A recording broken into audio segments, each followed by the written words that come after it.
So if you are experiencing some hate, or you have been, or you think that you're going to be experiencing like some hate, right, then I think this will be valuable for you, right? So the thing that I want to teach you in this video is that you have to be okay with dying in the eyes of others. I'll say that again. You have to be okay with dying in the eyes of others, like literally having other people lose hope for you because you're just so different to them, right? And that's how it's gonna be if you want to become exceptional, right? For example, me and my parents, we have quite opposing viewpoints when it comes to the world. Like, I'm not gonna go into the specifics, right? But for example, I've in my room, I have my bed, I have my wardrobe, and my desk and my computer, like on the desk. And like, they call me crazy and weird and unnormal and stuff like that, right? And I also don't really want to be touching too much plastics on a regular basis because it lowers my testosterone, my testosterone and my fertility, right? Because, like, if you didn't already know, plastic is like, there's a chemical in plastics that's called BPA, and it fucks up your testosterone and your fertility, right? I'm not gonna go into that now, right? But the key point is that they call me crazy, and they of course they're not trying to hate me, right? They're not giving me hate, but they're negatively reinforcing my behavior, which is essentially just which is what hate is, right? But hate is not binary. It's not is this hate or not. It is how much hate is this, right? How much, like, it's just like, you can either punish or reward a behavior, right? You can reinforce them on either side, right? So when people are trying to impose their will on you, which, for example, my parents are, and not saying that their intent is malicious, of course not. They want the best for me, but like, and of course then they will try to impose their will on me because they think that they know what's best for me, right? But when you know that that's not the case, then you have to be aware of that shit, right? Because people don't actually want the best for you. Like, not saying that my parents want anything bad for me, but I think that a lot of parents, they actually, a lot of people, they want the version of you that best serves them, not the version of you that is best for you, right? Because everyone is, at the end of the day, self-centered, right? And like, because I think, yeah, man, like, they want the version of you that best serves them, and as soon as you divert from that, they're not gonna like it, right? And they're gonna try to impose their will on you. As long as your fucking intentions and incentives are aligned, then the thing that they want for you is gonna be what you want for you, which is the best for you, right?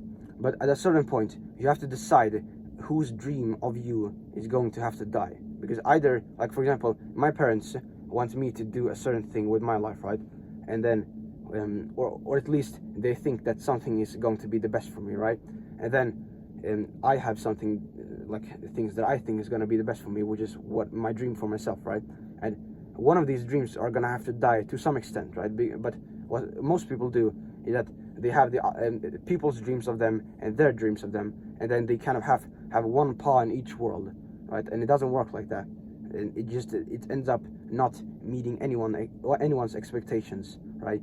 You're not living up to your potential, and you're not entirely being in alignment with what they want you to do, which is not even going to satisfy them. So what you probably are going to want to do is that you're going to want to let their dream of you die 100%, and then go all in on your dream for you, because then in the long term you will probably, like, achieve the thing that they want you to achieve, which is just having a successful life and happy life, right? And one key concept for this that I've utilized a fuck ton is to view things not from a first person perspective, but from a second and a third person's perspective. So right now we're probably viewing this from a first person's perspective, which is just the standard, right? The normal thing. You view things from how you view it, from what you can hear and taste and see and smell, right? And feel. From your perception, from your perspective of the world, with all the emotions inside of you, with all the instincts, with all the triggers, right? All the evolutionary biological stuff, right?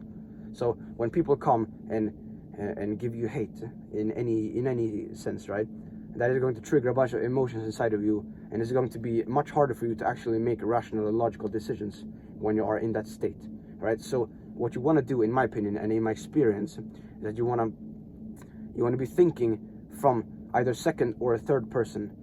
Like in most cases, it's gonna be the third person, because if we think about it, the second person is just the other person that is telling you something.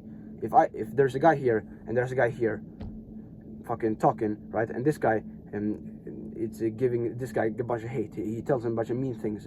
Instead of this guy trying to approach the situation from this kind of emotional state, he can just think, what does this guy actually think?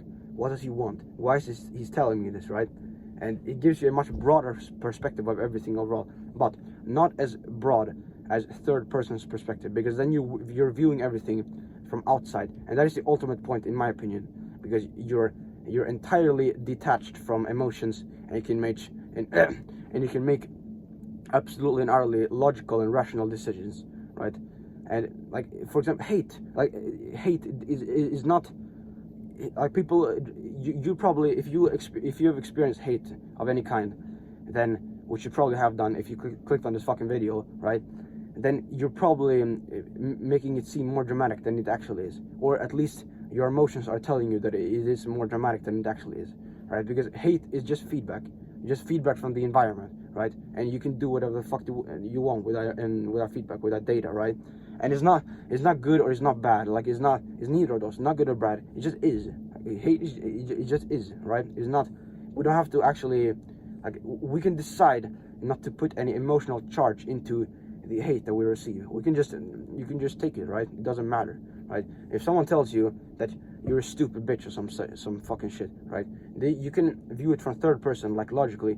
Okay, is the best move on the chessboard to punch his face in, or to do nothing, or to tell it to my friend, or whatever, right? And you can just approach it logically and non-emotionally. You don't have to put any emotional charge in it. You don't have to view it as positive or negative. It just is, right?